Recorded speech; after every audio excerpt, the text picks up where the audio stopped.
All right, the Boxer Rebellion, or I'm sorry, the Opium Wars. I started at the end. I'll come back now. The Opium Wars. Prior to 1830, you will remember when I talked about China, when they destroyed the treasure ships in the early 1500s, they went into a period of seclusion where they did, China, like Japan also had done, they did not have a lot of interaction with the West. Well, that had only opened up slightly by 1800. There was only one city in China, which was Guangzhou, or Canton as it was called, that was open to Western powers. They could come to that one city and they could trade goods. But there were really tight restrictions on them. They were not allowed to leave the port area. No foreigners were allowed to leave the port of Canton. And they were forbidden to learn Chinese. The Chinese were very insistent that they not do anything to try to be influenced by these foreign powers. And interestingly, while the British especially, there were a lot of things that the Chinese had that they wanted because of the Silk Road trade that had begun 1800 years before this. A lot of the ceramics, silk particularly, but most importantly for the British was tea. By 1800, the British were importing tons of tea from China. The problem that they had was there was a huge trade deficit because there was nothing the British had that the Chinese wanted other than hard currency. And they insisted that anything that the British buy from China that they pay for in silver. Well, Great Britain does not have any silver mines, which meant the British were having to go to Mexico, buy silver, take it to China in order to buy all these goods. And it ended up being a serious trade deficit for them, and they were not happy about that. So the British were always trying to come up with some way that they could fund this effort to try to acquire Chinese goods, and most especially tea. Well, in the early 1800s, the British East India Company hit on an idea. Prior to that, the British had been importing a small amount of opium for use in Chinese medicine. They were very tightly restricted. Opium was illegal, but poppy seeds, poppy flowers, and therefore poppy seeds, come from India. India, of course, was part of the British Empire. And so the British were allowed to import a small quantity of opium into China for use in medicines. But because they were bringing a little bit in, they came to be aware, the British East India Company became aware that there were traders, even though it was illegal, there were traders in China that would really like to get more opium for hopefully obvious reasons. It's because it's opium. It's an addictive drug, and there were people who wanted access to it. And so the British, even though it was illegal, they began to import opium into China as an offset to the cost of the tea, primarily tea, other things as well, but primarily tea. Well, the result of that is, by some estimates, the increase between 1800 and 1830 of the British opium that was illegally being brought into China led to up to 90% of all young males in the cities along the east coast and the northeast of China, which is by far the most heavily populated areas. 90% of young Chinese males became addicted to smoking opium. The opium from India was much stronger than other sources that had previously also come into China, and it was especially addictive if it was smoked. And so these opium dens were opened in China, and the Canton was the particular location for it.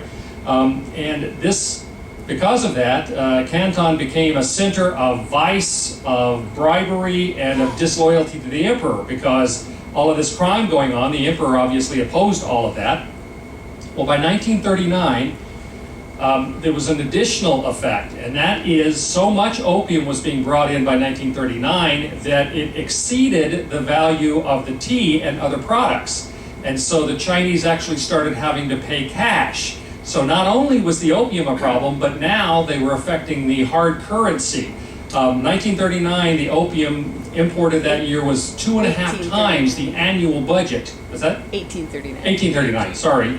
1839, it was 2.5 times the annual budget of the Qing dynasty in opium, and so they were losing. Was that your comment? Yeah, I said 1939. Sorry about that.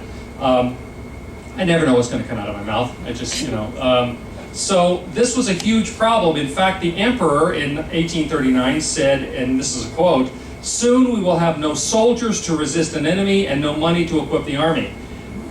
Young men were not going to work because they were addicted to opium. Soldiers were refusing to show up for service because they were addicted to opium. So much cash was now going out of the country, whereas this used to be, the trade with the British was a huge hard currency benefit. So much cash was going out in addition to the commodities to pay for all this opium that they didn't have fluid resources anymore. There were no liquid assets in China, or at least it was suffering from that. So because of that, in 1839, the emperor appointed a new governor for Canton. His name was Lin Zhe-chu, and Lin Zhe-chu was a hardcore, legal guy. As the new governor, he immediately made 1,600 arrests for smuggling.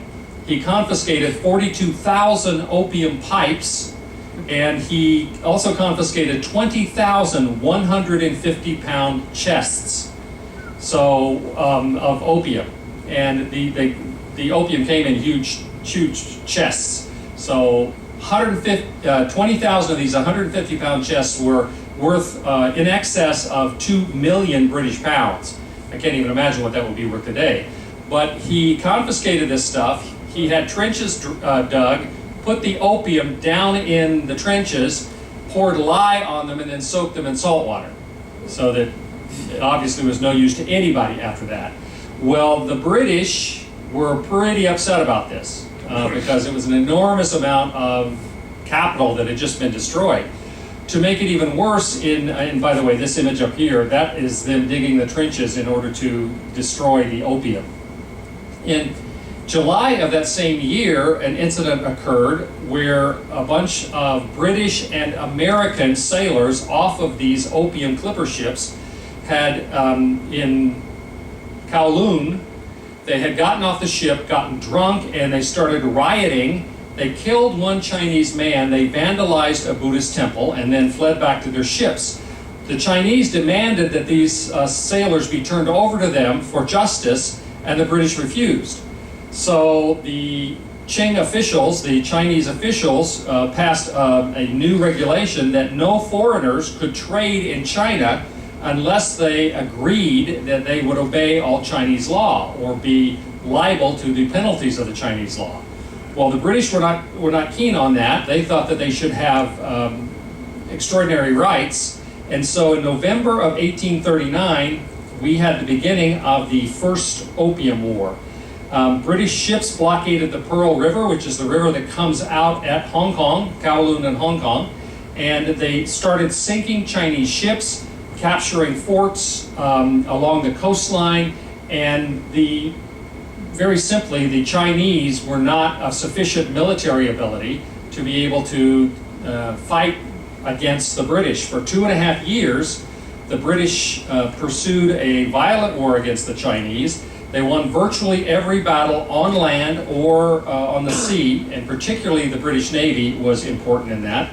And a quote from a famous English educator and historian, Thomas Arnold, no relationship I don't think, he was the headmaster of Rugby, one of the schools in Britain. He wrote this: "This war with China really seems to me so wicked as to be a national sin of the greatest possible magnitude, and it distresses me very deeply.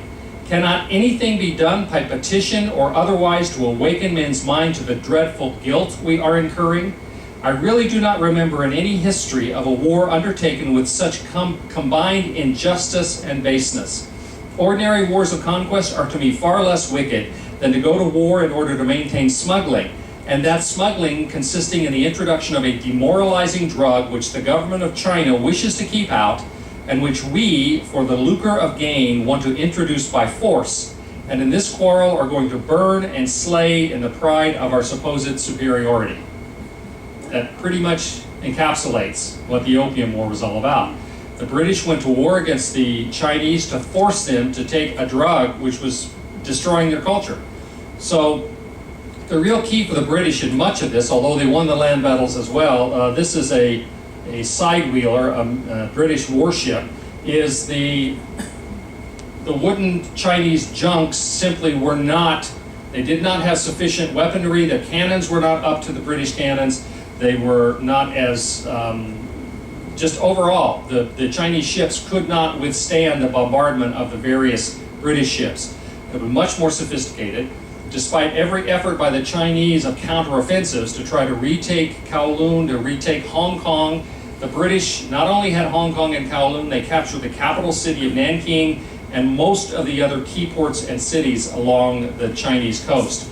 This is, you can see the green lines here. These green lines represent the British Navy everywhere from Tianjin and Beijing all the way down to Shanghai, down all the way to Hong Kong, and every major port area was being controlled by the British. After 2.5 years, the Chinese sued for peace, but by that time, 18,000 Chinese had been killed. In this war, only 69 British fatalities. So you get some idea of the imbalance between the British forces and the Chinese forces. So for 2.5 years, they fought this war to force the Chinese to accept opium. Then in August 29th of 1942, the British forced the Chinese to sign the Treaty of Nanking, or Nanjing. It's the first of what are called the unequal treaties. China was forced in this century of humiliation, as it's called, to sign a number of different treaties, and they were forced by force of arms, by gunships, to sign these treaties which were completely unequal. They were entirely to the detriment of China and to the benefit of Western powers. For instance, the Treaty of Nanking required China to increase the number of British ports that were open from 1 to 5. It gave Hong Kong to the British. Later on, they also ceded Kowloon, which is the coastline area right off of Hong Kong Island, to the British. You wonder why the British controlled Hong Kong until just a few years ago? Well, this was why. It goes all the way back to 1842. British citizens were granted extraterritoriality, which meant they were not subject to the laws of China. That any British citizen in China could not be held liable to Chinese law. The very most that the Chinese could do was to ask the British to try them or punish them, and the British could decide whether they wanted to or not. It granted Britain the most favored nation status. What that meant was most favored nation status is any allowance or any benefit that is granted to any other nation automatically was given to Great Britain. So they get what anybody else gets in terms of a positive. It also forced China to pay the equivalent of $21 million in silver for reparations. They were made to pay for the war and to the British. This created a great deal of economic hardship, and probably even more importantly, because China had always been seen, as I've talked about before, as the power, as the major force in East Asia.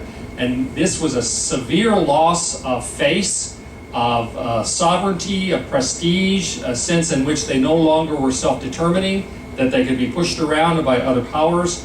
And this showed a weakness that other countries, especially Russia and most especially Japan, really took note of, starting in this first war.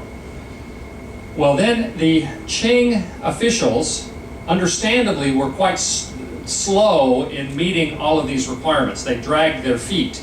And over a period of time, they began to meet the requirements. But then in 1854, the British showed up again, demanding more concessions. They demanded that every port in China be opened. They demanded that they be allowed to bring in products with no tariffs, and that there be a permanent ambassador in China, because no ambassadors were allowed in China prior to that they be having a permanent ambassador in Peking, and that they would have an expanded trade in what they called coolies. Coolies were uneducated peasants in China that were indentured servants, basically slaves. Indentured servant is a nice word for slave. That they wanted to be able to export these coolies, or uneducated peasant workers, to use them as trade commodities. You remember the fact that in the United States, the Transcontinental Railroad was built primarily by Chinese. It was because the British sold indentured servants from China to the United States. And much of it is because of all of this stuff. And so basically it was a slave trade, and Britain forced them, or were prepared to force them to do that. And This, in 1854, the British insisted that China legalize the importation of opium. Previously, they had forced them to sort of turn the other, look the other way, but now they wanted it legalized. Then, as happened previously, a particular incident kind of set the whole thing off in October of 1856, what's called the Arrow incident. There was a British ship in Hong Kong, or from Hong Kong, it was licensed in Hong Kong. The Chinese went aboard the Arrow, this ship, and removed 12 Chinese citizens who were working as sailors on board this ship. They took them off the ship and they charged them with smuggling and piracy. Well, the British demanded that they release those prisoners because they said they were on a British ship that was flagged out of Hong Kong, and that they also pay redress. In other words, they pay penalties for that. Well, the Chinese released the prisoners, but in retribution anyway, the British destroyed 4 coastal forts and 20 Chinese ships, just to show they could. And so that was really the beginning of the Second Opium War, which began in 1856 and ran until 1860. Now, during this period of time, China was involved in dealing with a major rebellion called the Taiping Rebellion. And that reduced even further their ability to have any kind of military response to the British. The Taiping Rebellion was a pseudo-Christian rebellion. What I mean by that is the guy who led it claimed to be Jesus' little brother. He was Chinese. So this was kind of a religious crusade by these folks. And the Taipei Rebellion was very serious. I mean, there were large numbers of people who joined this rebellion.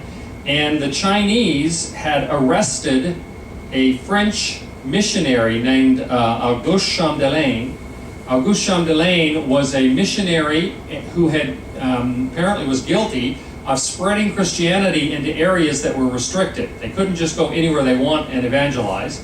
And he was accused of having communication and providing support, cooperating with the Taipei rebels, since they were sort of Christian, but in a weird kind of way.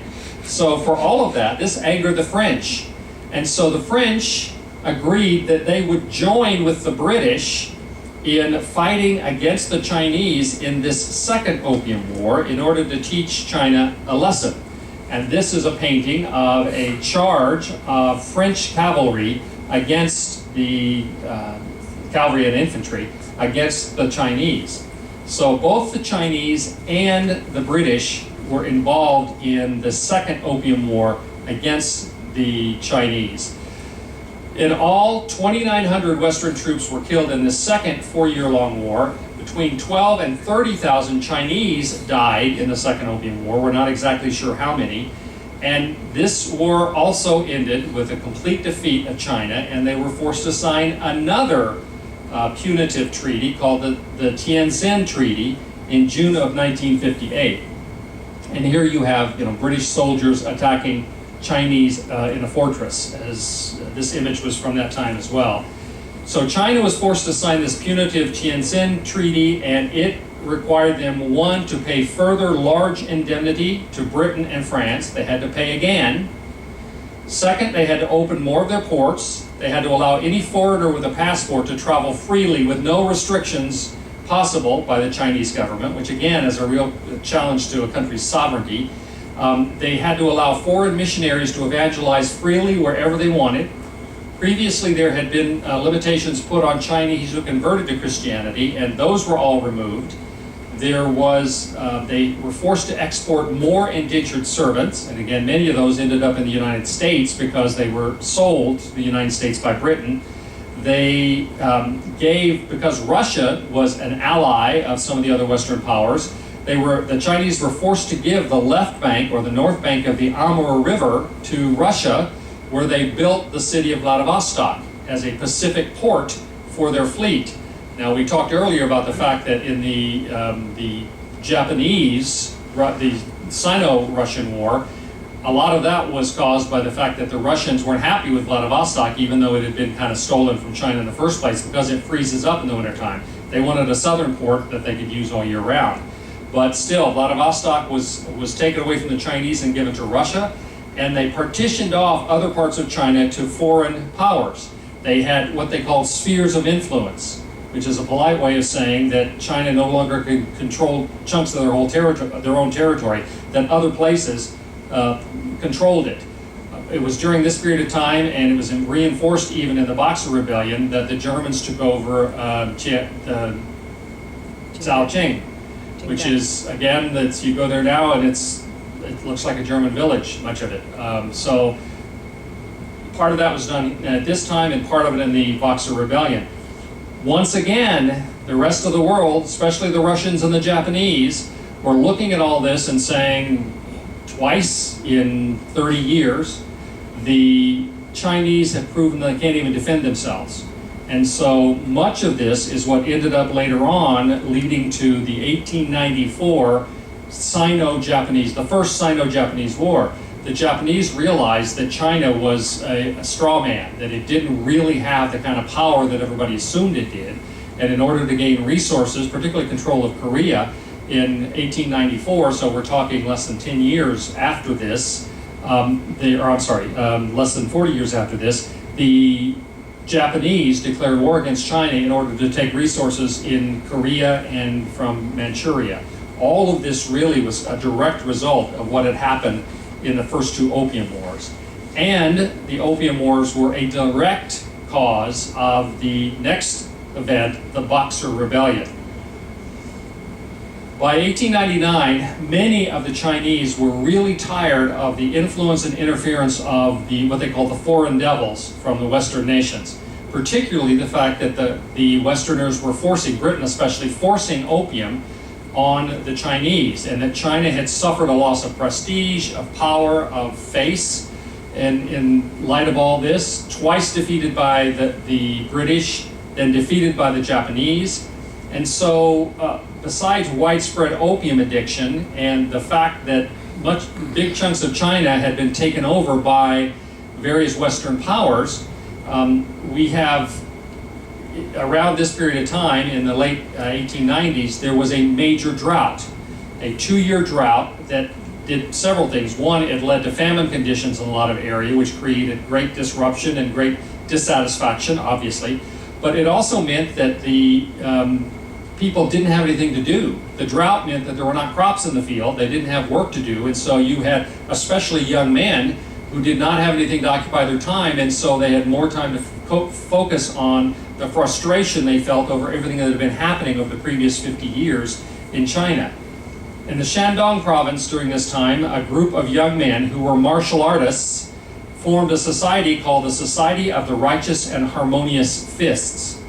They were a martial arts society, and they would gather in like town squares and things and practice their martial arts, sort of like Tai Chi kind of things, except a little more violent than that. Well, Westerners who were in China by this time, since they now legally could go wherever they wanted in China, they watched these martial artists practicing their discipline, and they didn't have anything to associate with it except boxing. And so they started referring to these guys as boxers. And therefore, it became known as the Boxer Rebellion. From first forming a society and being very frustrated, not having work to do, seeing the damage that the Western powers were doing to China, the Boxer Rebellion was created. The passion increased, elevated. They made the decision they were going to fight back against these Western powers. So the Boxer Rebellion was a violent, anti-foreign, anti-colonial, anti-Christian uprising. Because, I'll talk about in a minute, they saw the Christian evangelism that was happening in their country as part of the problem. There's strong pro-national sentiments in favor of China and against any other influence from outside. Their slogan was support the Qing government and exterminate the foreigners. And they started marching on cities. At first, the Dowager Empress, Cixi, was opposed to this. It was a rebellion and she wanted to put it down, but then all of a sudden she realized they were saying, their very slogan was support the Qing government, there was an emperor, but the Dowager Empress was really the one in charge. Her husband, the emperor, had died, her son had taken over, but he was just kind of a figurehead. She was running stuff. So the Dowager Empress realized maybe these guys can be successful and throw these foreigners out of the country, and we'll stop having all these problems. So she turned from being against the rebellion, the Boxer Rebellion at first, to being in favor of it. And she actually had the imperial military supporting the Boxers. The first thing they did was they attacked a German missionary center and killed 2 priests that were there.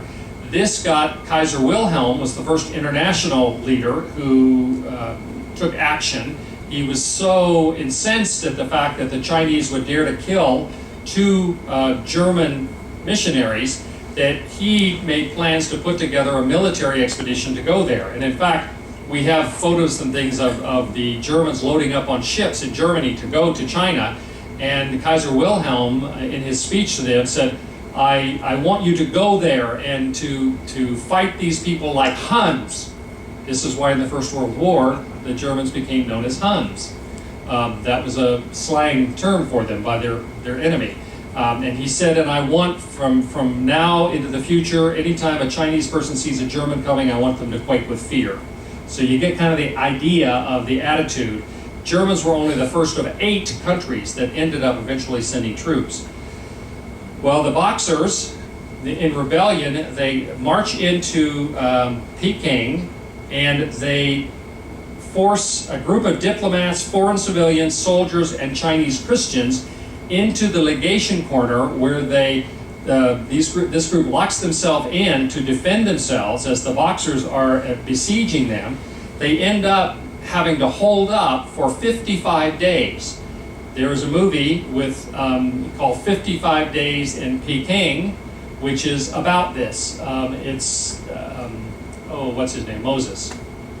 Charlton Heston? Charlton Heston stars in it. I just think of him as Moses. And so Charlton Heston stars in 55 Days in Peking, and it's about the Boxer Rebellion. It's about the fact that for 55 days, these people were trapped inside the legation quarter. And eventually they suffered from very little ammunition, dysentery, smallpox, lack of food. It was a pretty difficult time. Well, one of the things that was kind of strange about all of this, because these Boxers, and this is a Boxer here on the left with flag, his spear, and a shield, they believed that they had mystical powers. Because of their practice of the martial arts, because of breath control, magical incantations, and swallowing magical charms, the Boxers believed themselves to be invulnerable to any Western weapons. That bullets couldn't stop them, even swords wielded by Westerners would not have any effect against them. That proved not to be true. But they believed that if they entered into a trance, that they could be possessed by spirits, and that if they could succeed in getting the whole army into a trance like that, that they would be completely victorious, that no one would have a chance against them.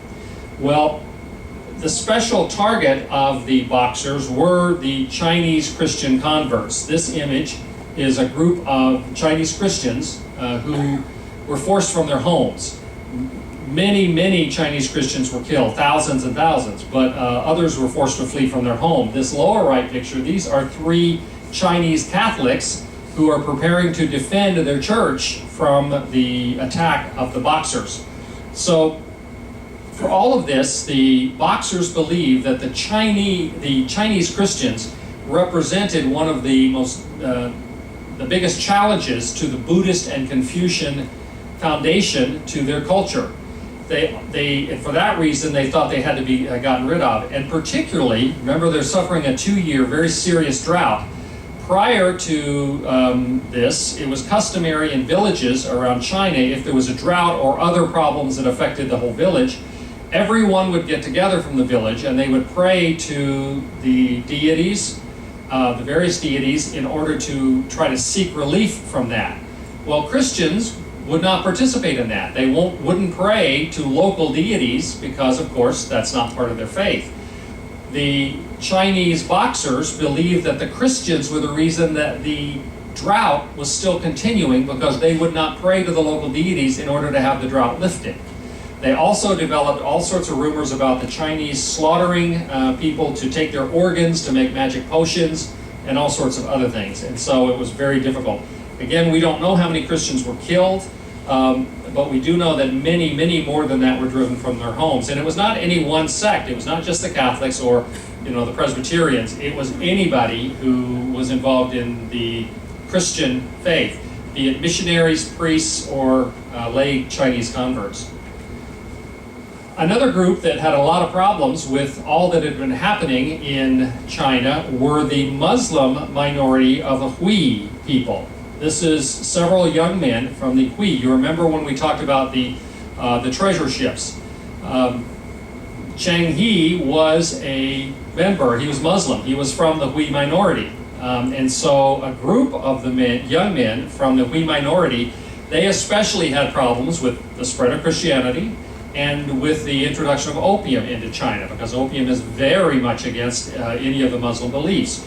And so a group of the young Hui men, 10,000 of them, ended up forming a unit which they called the Kensu Braves and marching to Peking.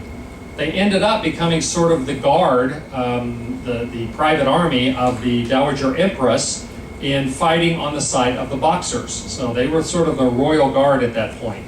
This image is of a Chinese Catholic priest, and then this is the Empress Cixi down here. Sort of the stereotypical what a Chinese empress ought to look like, I think. Well, with the Qing government under the Empress Cixi joining with the Boxers to try to drive out the foreigners, clearly there was no other force that was in China that was going to be able to deal with this. And we had all of these diplomats and others that were trapped in the legation quarter in Peking. At that point, an 8-nation alliance sent a total of 55,000 troops between them to China to put down the Boxer Rebellion. There were 21,000 Japanese, 13,000 Russians, 12,000 British from the British Commonwealth, 3,500 French, 3,500 from the US, plus some Austro-Hungarians, Germans, Italians, etc. This image here, there are 9 people there. They represent the 8 armies, but it includes an Indian soldier, a soldier from India, who was part of the British contingent, but they took a picture of him as well. So British, American, Russian, from left to right, British, American, Russian, Indian, German, French, Austro-Hungarian, Italian, and Japanese, all of them were sent to China to put down this rebellion. This is them landing all of their horses and supplies and everything in at Shenzhen, not too, the closest port to Peking. These were the imperial troops who were prepared to fight against them. These are the Germans, having arrived, lining up, sort of grinning like they're going to a picnic. There was a huge problem with both the Germans and the Russians saw this as an opportunity to rape and loot and murder Chinese. In fact, the Japanese, weirdly enough, given what happens in the next 50 or 60 years, the Japanese and the Americans had to literally turn their guns on the Russians and the Germans in order to keep them from murdering and raping. And so they had this force, they were fighting amongst them in order to try to keep a lid on it. But the Boxers were doing very well up until July of 1900. Those that were besieged, as I say, in the legation quarter were suffering from lack of food, lack of ammunition. There were sort of pot shots going in and out all the time during this. They had dysentery and smallpox. It was very bad. Well, once the 8-nation alliance landed near Beijing and they marched into Beijing, they lifted the siege on August 14th. At that time, the Dowager Empress Cixi and her son, technically the emperor, although he wasn't the one really in charge, were smuggled out of Peking in disguise. It later on was reported that when she was smuggled out dressed as a commoner and had to travel cross country, it was the first time the Empress Cixi had ever seen how people lived outside the Forbidden City. And she was apparently very moved by that. She did not realize the amount of suffering and hunger and how difficult life was for them, and that she had a very different attitude after that. But after they had broken the siege, after they had conquered the capital city of Peking, the 8-nation alliance went on a looting spree, which they considered reparations, that they were getting some reward back for the fact that the Chinese Boxers had created this conflict. At this point, with the boxers having been defeated, hundreds of suspected boxers were rounded up. Some of them were tried. Many of them were summarily executed, and even if they were suspected of being a boxer, there's no record, even of those who tried, of any of them ever being acquitted. A quote from the American general, the general of the American forces in the Boxer Rebellion, Adney Coffey, he said this: "It is safe to say that where one real boxer has been killed, 50 harmless coolies or laborers on the farms, including not a few women and children, have been slain." Anybody that had any idea might have been involved in this rebellion was executed. And what they discovered, as you can see in this picture down here, the Japanese were especially adept at taking off people's heads. The swordsmanship of the Japanese, they were so good at it that the other 7 nations said, okay, anybody that needs to be executed, give them to the Japanese. And so they were the ones cutting off people's heads. They weren't the only ones, but they were the ones that were supposedly best at it. The Iprosigi agreed to what's called the Boxer Protocols, a peace agreement on September 7th of 1901, and included in those protocols were the idea that China's top 10 implicated officials, that is government officials, were to be executed. That was, before they even considered who they were, they said, okay, the top 10 going to be executed. And China was forced to pay 450,000 taels of silver, which is the equivalent of 600 million ounces of silver, equivalent today to $11 billion. They were forced to pay that over 39 years to the various foreign governments that were involved, the 8 nations. This is a group of the boxers that have just been gathered together. They're being overseen by various of the Western military forces here. This is a Chinese judge trying some of the accused boxers, whether they really were not. These are 2 boxer heads that are being, that are hanging there after being decapitated as a symbol to others. All in all, an estimated, and we don't know for sure, 20 to 30,000 Chinese Christians, we don't have an exact number, were killed. 20,000 imperial troops were killed. 20,000 civilians, it's estimated, were killed. The only number we know for sure is how many of the foreign soldiers died. 526 soldiers from the 8-nation alliance died, and the only thing they can say is that untold hundreds of foreign missionary men, women, and children were killed in this process, and we don't even have records for that. This was an editorial cartoon in Western Europe during this time. The fellow in the back represents the Manchu, which was the Qing dynasty, was made up of Yurkins or Manchurians, overlooking, and this is Queen Victoria, this is the Kaiser Wilhelm, this is Tsar Nicholas II. This is a representative of France, and then a Japanese samurai, and they're all carving up China, which is exactly what happened. They took over control of various parts of China, various port cities especially, which were very lucrative to them, and that continued on until really the first Sino-Japanese War, when Japan took a lot of those countries over, and then after the Second World War ended, they were returned. It's interesting that even after the Second World War, the question came up, okay, well, these places that had been controlled by Germany at the end of the First World War, and then again at the end of the Second World War, at the end of the First World War, these cities that had been controlled by Germany after the Boxer Rebellion, who do we give them to now? And somebody finally said, well, why don't we give them back to China? And they said, oh, well, that's a different kind of idea. And so a lot of them were returned to China at the end of the First World War, some of them the Second World War, and the latest ones, obviously Hong Kong, was not returned until just a few years ago.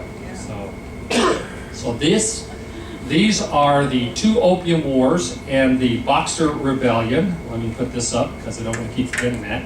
Questions about any of that? Yes, in the back.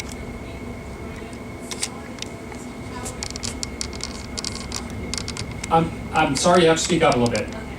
Who was in power in England? Was it king or a queen when this whole started? It was Victoria, Queen Victoria. Yeah, that's why she's represented in the image here, carving up. So she started, and then was Yeah. Yes. In all of this, you didn't mention Portugal and Macau. Right. Until, say, Hong Kong came back. Right. Yeah, Macau is an island that's near Hong Kong. Today it's known for as being a gambling center. It had actually been taken by the Portuguese long time before this. I mean, the early Dutch and Portuguese efforts of sailing in for trading into the Far East, the Portuguese had taken over Macau. There were other cities in South Asia, around India that were also controlled by foreign powers. The Dutch had a number of different locations. The Dutch and then later the Portuguese, for instance, there's an island called Najima Island, which is very small. I mean, it's probably the square footage of the ship, maybe, that was in Nagasaki. And during the Japanese closed period, Sakura period of isolation, that was the only place that the Dutch were allowed to come. But it's because the Dutch had been one of the very earliest. So yes, the Portuguese controlled Macau, but they had controlled that since the very first. They were among the very first Europeans to come into East Asia, and they controlled it during all of that time. So it was long before the Opium Wars or any of that kind of stuff.